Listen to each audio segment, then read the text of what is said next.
As long as you're tackling these 6 areas every day, you are going to do awesome. Olá pessoal, how is the Portuguese going? Is it reaching a bit of a standstill? Do you feel like you should be improving quicker but you're not quite sure what to do about it? In this video, I'm going to share with you the 6 daily habits that I still do to keep my Portuguese on point. You absolutely can and should adapt these to your level, add them to your daily routine, and I promise you, you will see a massive improvement in your Portuguese too. If you're excited to learn these 6 daily habits, give me a thumbs up, and if you're new to the channel, bem-vindo! My name is Liz, I'm an English expat living in Portugal. I've studied Portuguese for the last 15 years, and after qualifying as an interpreter in London, I'm now happily settled in Lisbon, and I help other expats get confident and conversational in European Portuguese with this very channel. So if you don't want to miss an episode of all the golden tips I've got to give you, make sure you hit the subscribe button and the bell to get notified every time I upload a new video. So let's dive in. The first of these daily habits is reading the news. I'm a news junkie, I like to know what's going on in the world, so every morning when I check Twitter to see what fresh hell has broken loose overnight, I make sure I read at least one article in Portuguese. I follow accounts like Público, RTP Notícias and NIT. This only takes a few minutes, and if I don't know a word, I just quickly look it up and make a note of it.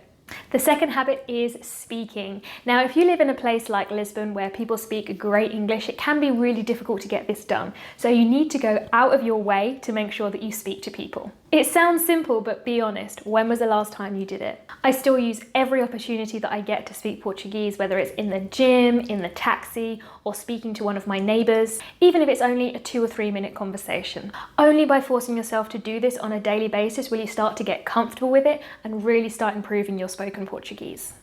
Been avoiding it? Okay, those days are over. You're now giving this a go. That leads me on to the third habit, which is asking questions.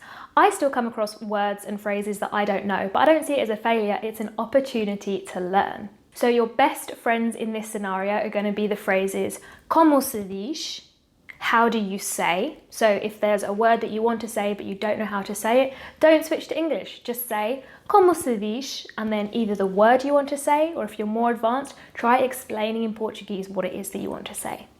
The other phrase that's very useful for this is o que significa.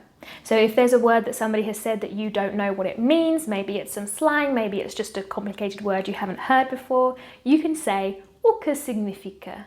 What does it mean? I always make sure I make a note of those new words to go back to later. The fourth habit I keep up is writing. Nowadays, this is over WhatsApp or email. I use Gmail, so luckily it will correct me if I have missed off an accent or if I've spelt something wrong. That little red squiggly line will be my sign, and I can just right click and it will give me the correct word. So if you have a language learning partner, which is something I am obsessed with and I'll be making a video about very soon, you can communicate with each other via WhatsApp in between your sessions, and this will be a really great way to make sure that you're practicing your writing too. The fifth habit, which is by far my favourite, is listening, and for this I watch TV.